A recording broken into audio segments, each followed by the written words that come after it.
모든 것이 달라지는 순간. 리타 맥느리스. 지금 하고 계신 일, 지금 다니고 계신 회사, 지금 운영하고 계신 사업이 5년 후에도 지금과 똑같이 유지될 거라고 생각하십니까? 어떤 분은 글쎄요라고 하실 겁니다. 어떤 분은 설마 그렇게까지 바뀌겠어요? 라고 하실 수도 있습니다. 그런데 또 어떤 분은 이미 알고 계실 겁니다. 뭔가 달라지고 있다는 것을. 그게 정확히 무엇인지는 모르겠지만 분명히 예전과는 다른 무언가가 오고 있다는 것을. 오늘 소개해드릴 책은 바로 그 뭔가 달라지고 있다는 느낌에 대한 이야기입니다. 리타 맥그레스, 컬럼비아 비즈니스 스쿨 교수이자 세계 최고의 경영 전략 전문가입니다. 전 세계 경영 사상가를 선정하는 싱커스 50에서 전략 부문 1위를 차지한 인물입니다. 그녀는 수십 년 동안 수백 개의 기업을 연구하고 컨설팅하면서 하나의 진실을 발견했습니다. 세상을 바꾸는 변화에는 반드시 신호가 있다. 그리고 그 신호를 먼저 읽는 사람만이 변화를 위기가 아닌 기회로 만든다. 모든 것이 달라지는 순간. 눈은 가장자리에서부터 녹는다. 앤드루 그로브, 인텔의 전설적인 CEO입니다. 그가 남긴 말이 있습니다. 눈은 가장자리에서부터 녹는다. 눈이 쌓인 넓은 들판을 떠올려 보십시오. 한가운데는 아직도 두껍게 쌓여 있습니다. 그런데 가장자리 끝자락부터 조금씩, 아주 조금씩 녹기 시작합니다. 한가운데 서 있는 사람은 아직 계절이 바뀌고 있다는 걸 느끼지 못합니다. 하지만 가장자리에 서 있는 사람은 이미 발끝으로 느끼고 있습니다. 봄이 오고 있다는 것을. 리타 맥그레스는 말합니다. 비즈니스의 변화도 정확히 이렇게 작동한다고. 변화는 본사 회의실에서 시작되지 않습니다. 임원 보고서에 먼저 나타나지 않습니다.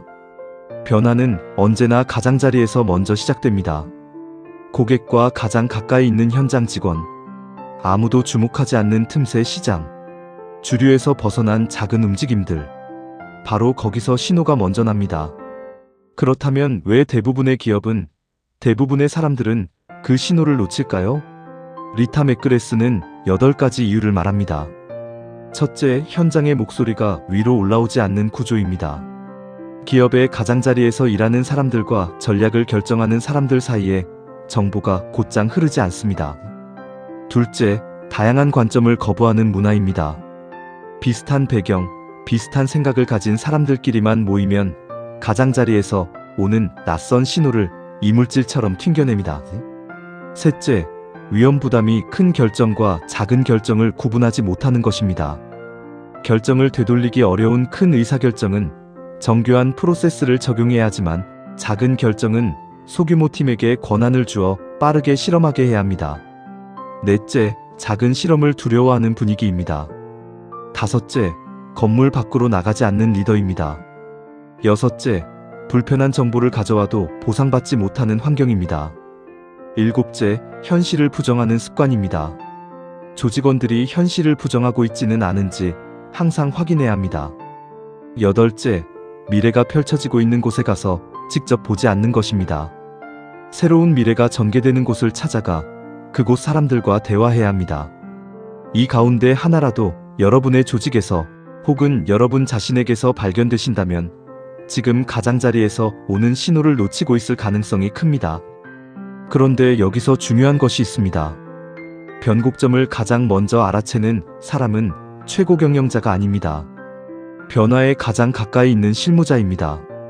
고객을 직접 만나는 사람, 현장에서 일어나는 일을 몸으로 느끼는 사람, 바로 여러분이 그 사람일 수 있습니다. 변곡점이란 무엇인가? 해밍웨이의 소설에 이런 장면이 있습니다. 한 등장인물이 질문을 받습니다. 어떻게 파산하게 됐나요? 그는 이렇게 대답합니다. 처음엔 서서히, 그 다음엔 갑자기. 전략적 변곡점이 바로 그렇습니다. 변화는 오랫동안 서서히 쌓입니다. 조용히, 눈에 띄지 않게. 그러다 어느 날 갑자기 모든 것이 달라진 것처럼 느껴집니다. 하지만 사실 그 변화는 이미 오래전부터 가장자리에서 진행되고 있었습니다.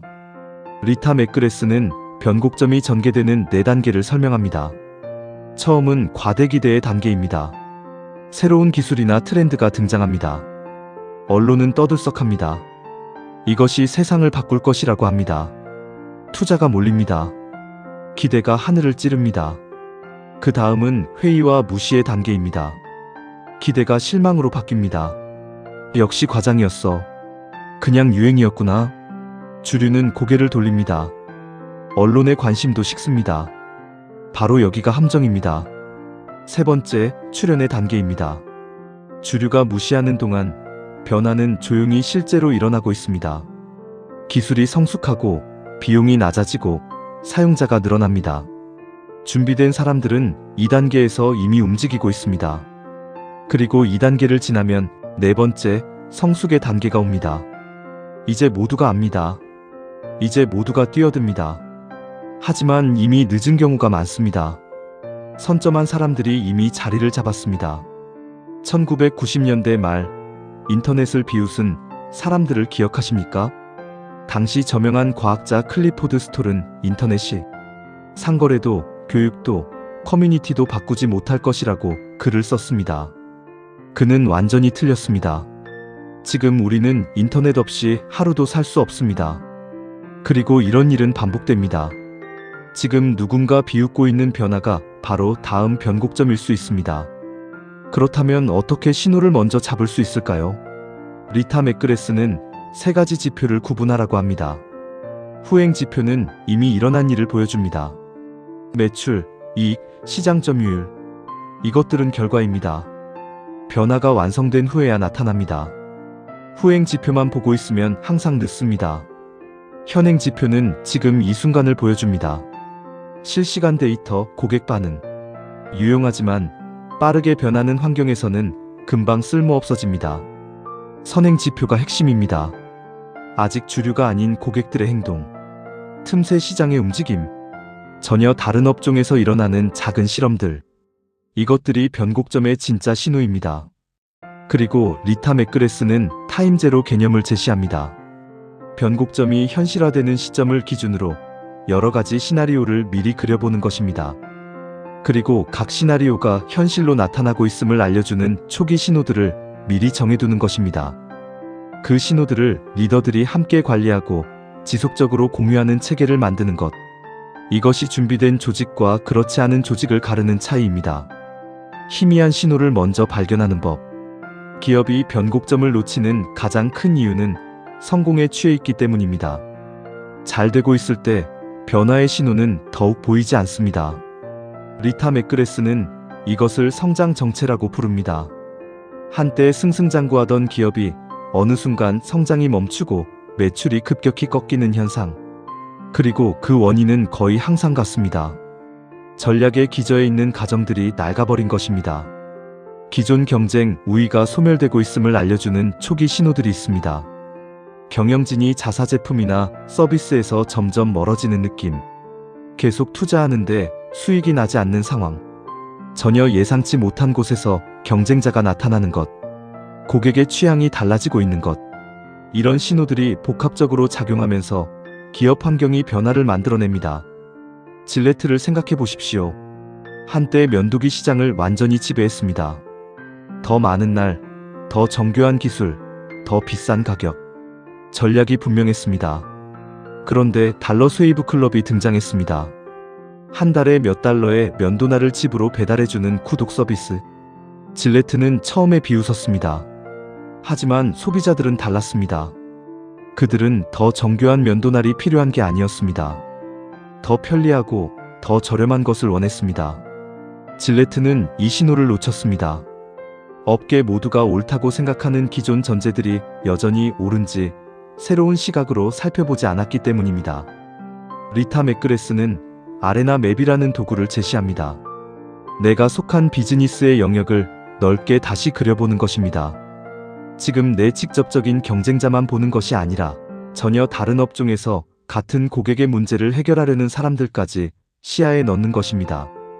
그리고 이 질문을 던지는 것입니다. 지금 내 사업의 가장 기본적인 가정들은 무엇인가? 그것들이 여전히 유효한가? 우리 제품이나 서비스 가운데 고객들이 부정적으로 인식하는 것들은 무엇인가? 이런 것들이 복합적으로 작용하면서 어떤 변화를 만들어낼 수 있는가? 이것은 기업만의 이야기가 아닙니다. 직장인에게도 똑같이 적용됩니다.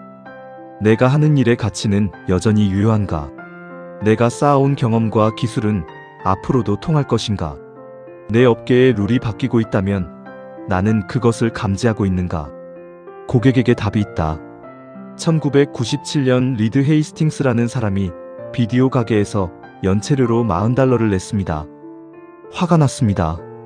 그리고 생각했습니다. 왜 고객이 이렇게 손해를 봐야 할까? 그렇게 시작된 것이 넷플릭스입니다. 당시 블록버스터는 세계 최대의 비디오 렌탈 체인이었습니다. 9,000개의 매장, 6만 명의 직원. 그런데 2000년 넷플릭스의 창업자가 블록버스터를 찾아가 회사를 $5천만 팔겠다고 제안했을 때 블록버스터는 비웃으며 거절했습니다. 심지어 앨론과 스트리밍 파트너십을 시도했지만 복잡한 협상과 기술적 한계로 실패했습니다. 업계 모두가 스트리밍으로의 전환이 올 것이라는 데 동의했지만 블록버스터는 그 변화에 제대로 올라타지 못했습니다. 2010년 블록버스터는 파산했습니다. 넷플릭스는 세계 최대의 스트리밍 기업이 됐습니다. 무슨 차이가 있었을까요? 블록버스터는 고객을 인질로 삼았습니다. 연체료, 불편한 반납 시스템, 제한된 선택지. 다른 선택지가 없으니 고객이 어쩔 수 없이 올 수밖에 없는 구조였습니다. 그들은 고객의 불편함을 비즈니스 모델로 삼았습니다. 넷플릭스는 달랐습니다. 고객의 불편함을 출발점으로 삼았습니다. 고객이 원하는 것은 무엇인가? 언제든지, 어디서든지 원하는 것을 편리하게. 그 질문에 계속 답하면서 성장했습니다. DVD에서 스트리밍으로, 스트리밍에서 오리지널 콘텐츠로. 고객의 변화하는 기대에 끊임없이 응답한 것입니다. 리타 맥그레스는 말합니다. 변곡점을 예상하는 데 있어 고객들이 처한 상황과 기대하는 결과를 정확하게 이해하는 것이 출발점이라고. 고객은 인질이 아닙니다. 기존 비즈니스 모델에 영원히 붙잡혀 있지 않을 것입니다. 더 좋은 대안이 생기는 순간 아무런 미련 없이 떠납니다. 변곡점이 발생이 확실하더라도 그것이 우리가 있는 시장에서 현실화되기까지는 꽤 오랜 시간이 걸릴 수 있습니다. 하지만 기존 사업자들이 고객을 불편하거나 불쾌하게 만들고 있다면 새로운 사업자가 진입해 기존 시장을 파괴하거나 대규모 고객 이탈을 유발하는 것은 시간 문제입니다. 여러분이 직장인이라면 이 질문을 해보십시오. 회사가 나를 붙잡는 이유가 내 가치 때문인가? 아니면 내가 다른 곳에 갈 수 없어서인가? 여러분이 사업을 하신다면 이 질문을 해보십시오. 내 고객은 나를 진심으로 선택하는가? 아니면 다른 선택지가 없어서 어쩔 수 없이 오는가? 상황에 따라 계획을 수정하기. 불확실한 시대에 완벽한 계획이란 없습니다. 리타 맥그레스는 말합니다. 계획보다 가정이 먼저라고. 그녀가 제시하는 개념이 발견 중심 기획입니다. 목표를 정하고 계획을 세우는 것이 아니라 먼저 이렇게 묻는 것입니다. 이 계획이 성공하려면 무엇이 사실이어야 하는가? 그 가정들을 나열하고 빠르게 검증하면서 나아가는 방식입니다. 불확실한 상황에서 사업을 추진할 때 사업 계획은 새로운 정보가 입수되고 상황이 바뀔 때마다 수정 보완돼야 한다는 것이 상황에 따른 계획의 개념입니다. 변곡점 앞에 불확실한 상황에서는 최대한 많은 가능성을 열어두고 최대한 많은 가정을 수립하고 수립한 가정들이 맞는지 틀린지 최대한 빠르게 검증하고 확인해야 합니다. 피보팅이 중요합니다. 농구에서 한 발을 중심축으로 고정하고 다른 발을 자유롭게 움직이는 것처럼 사업에서도 신호가 희미할 때는 크게 베팅하지 않고 유연하게 방향을 조정하면서 나아가는 것입니다. 이 신호가 진짜인지 확인하면서 조금씩 베팅을 늘려가는 것입니다. 그러다 신호가 확실해지고 자신감이 생겼을 때 그때 전력 투구하는 것입니다. 또한 리타 맥그레스는 인정 네트워크의 중요성을 강조합니다. 습관적으로 창업하고 성공하는 사람들은 광범위하면서도 다양한 인정 네트워크에 참여합니다. 그 네트워크들을 통해 새로운 아이디어와 문제 해결에 대한 조언을 얻고 필요한 자원을 구하는 것입니다. 조직 문화부터 바꿔야 한다. 변곡점의 출현을 아는 것만으로는 아무 대응도 할 수 없습니다. 변곡점에 효과적으로 대응하기 위해서는 조직 모두가 관점을 공유하고 같은 방향으로 나아가야 합니다. 독일의 클레크너라는 150년 역사의 철강 회사가 있습니다. 철강은 무겁고 단단하고 아날로그적인 산업입니다. 그런데 이 회사의 CEO가 어느 날 선언했습니다. 우리는 디지털 플랫폼 회사가 될 것이라고. 직원들은 충격을 받았습니다. 우리가 왜? 우리는 철강 회사인데? 하지만 결과는 성공이었습니다. 전통 제조업에서 디지털 혁신을 이룬 대표 사례가 됐습니다. 그 비결은 기술이 아니었습니다. 조직 문화를 먼저 바꾼 것이었습니다. 큰 변화의 징후들도 처음에는 작게 나타나는 경우가 많습니다. 그리고 큰 변화가 변곡점으로 이어지면 기존 성공 모델은 의미를 잃습니다. 바람직한 변화를 가로막는 가장 큰 장애 요인은 성공한 기업이 갖고 있는 기존 성공 방식인 경우가 있습니다. 그래서 세 가지가 필요합니다. 불편한 진실을 말해도 괜찮은 심리적 안정감. 나쁜 소식을 가져온 사람이 오히려 인정받는 인센티브 구조. 그리고 실무자에게 재량권을 주는 것. 실무자에게 재량권의 폭이 넓어질수록 변곡점의 징후를 빠르게 파악할 가능성도 그만큼 커집니다. 직원들의 도전 의식을 높이고자 한다면 실패 가능성이 큰 실험도 회사가 지원할 것이라는 점을 분명히 해야 합니다. 혁신에도 학습과 노력이 필요하다. 변곡점을 헤쳐나간다는 것은 매우 까다로운 두 가지 과제를 동시에 수행함을 의미할 때가 많습니다. 기존 핵심 사업의 경쟁력을 유지하면서 동시에 미래 시장 상황에 맞는 새로운 역량을 창출해야 하는 것입니다. 혁신은 천재적인 아이디어에서 나오는 것이 아닙니다. 시스템에서 나옵니다. 어도비는 킥박스라는 프로그램을 만들었습니다. 직원 누구든 혁신 아이디어가 있으면 $1000가 든 빨간 상자를 받을 수 있습니다. 상사의 승인도 필요 없습니다. 그냥 해보는 겁니다. 로버트 펜실이라는 회사는 펄랩이라는 제도를 운영합니다. 16주마다 직원들이 아이디어를 제안하고 전 직원 투표로 3가지를 선정해 실제로 개발합니다. 이것이 혁신을 시스템화하는 방식입니다. 특별한 누군가가 혁신하는 것이 아니라 모든 사람이 혁신할 수 있는 구조를 만드는 것입니다. 디지털 혁명은 서로 다른 업종 간 해법으로 이어지는 경우가 많습니다. 이제는 업종 간 경계를 다시 생각해야 하며 기존의 진입 장벽에 기대는 기존 전략은 더 이상 유효하지 않습니다. 혁신 역량을 높이기 위해 기존 업무 방식 전체를 새롭게 바꿔야 할 수도 있습니다. 하지만 오랫동안 유지해온 기존 전제들, 보상제도, 조직 구조 등에 대한 변화는 강력한 내부 반발이 뒤따릅니다. 그래서 최고 경영진 차원의 적극적인 개입이 필요합니다. 변곡점 앞에 선 리더가 해야 할 일. 마이크로소프트 2000년대 스티브 발머 CEO 시절 이 회사는 스마트폰 시대를 놓쳤고 소셜미디어 시대를 놓쳤습니다. 세상에서 가장 가치 있는 기업이 점점 뒤처지는 거인이 되어가고 있었습니다. 사티아 나델라가 CEO가 되면서 모든 것이 바뀌었습니다. 그는 기술보다 문화를 먼저 바꿨습니다. 우리는 모든 것을 알고 있다는 태도에서 우리는 계속 배워야 한다는 태도로, 그리고 클라우드에 집중했습니다. 내부 반발이 있었지만 밀어붙였습니다. 지금 마이크로소프트는 다시 세계에서 가장 가치 있는 기업 중 하나가 됐습니다. 다가오는 변곡점에 효과적으로 대응하는 리더는 조직의 명확한 방향을 제시하고 조직 내에서의 자원 활용, 관계 형성, 역량 개발 등을 원활하게 이끄는 적임자입니다. 회사 임원들 모두가 같은 방향을 바라보고 조직의 우선순위를 인지하고 있어야 조직 내 혼란을 예방할 수 있습니다. 중요한 것은 개개인의 역량이 아니라 경영진이라는 팀이 만들어내는 역량입니다. 일단은 조직의 명확한 전략을 제시해야 합니다. 그래야 조직원들이 왜 지금 맡은 임무를 수행해야 하는지, 일의 우선순위는 무엇인지 알 수 있습니다. 인생에서 변곡점을 만났을 때 기업만 변곡점을 만나는 것이 아닙니다. 우리 각자의 인생에도 변곡점은 반드시 옵니다.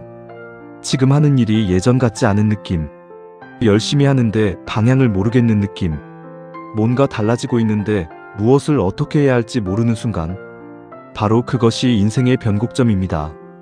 리타 맥그레스는 말합니다. 항상 교류하던 사람들 이상으로 인적 네트워크의 범위를 넓히면 전에 보지 못했던 것들을 볼 수 있다고. 비슷한 사람들끼리만 어울리면 비슷한 정보만 얻습니다. 다양한 배경, 다양한 나이, 다양한 업종의 사람들과 연결되어야 가장자리의 신호를 들을 수 있습니다. 주위 핵심 이해관계자들에게 받은 솔직한 피드백은 자기 자신을 더 정확하게 파악하는 데 도움이 됩니다. 자기만의 시나리오를 작성하고 자기만의 선행지표를 개발해두는 식으로 자신의 미래에 대한 판단을 내릴 때 오류를 최소화할 수 있습니다. 자신의 과거 경험과 직업 이력을 기술하고 그로부터 자신의 성공 원칙을 발견한다면 앞으로의 변곡점을 헤쳐나가는데 큰 도움이 될 것입니다. 커다란 변화를 만드는 변곡점은 처음부터 명확하게 알아보기 어렵습니다. 그러나 우리는 지금 변곡점을 눈앞에서 보고 있습니다. 변곡점이 발생하면 시장은 이전과는 완전히 다른 모습으로 바뀌게 되는데 어떤 식으로 대응하느냐에 따라서 큰 기회를 잡을 수도 있고 몰락의 길로 들어설 수도 있습니다. 우리는 어떻게 해야 하는가? 솔직히 말씀드리겠습니다. 지금 우리가 살고 있는 시대는 변곡점이 동시다발적으로 쏟아지는 시대입니다. AI가 등장했습니다. 산업의 구조가 빠르게 바뀌고 있습니다. 내가 수십 년 해온 일이 언젠가 대체될 수도 있다는 이야기가 들립니다. 두렵습니다. 솔직히. 그런데 이 책을 읽으면서 제가 가장 크게 위로받은 것이 있습니다.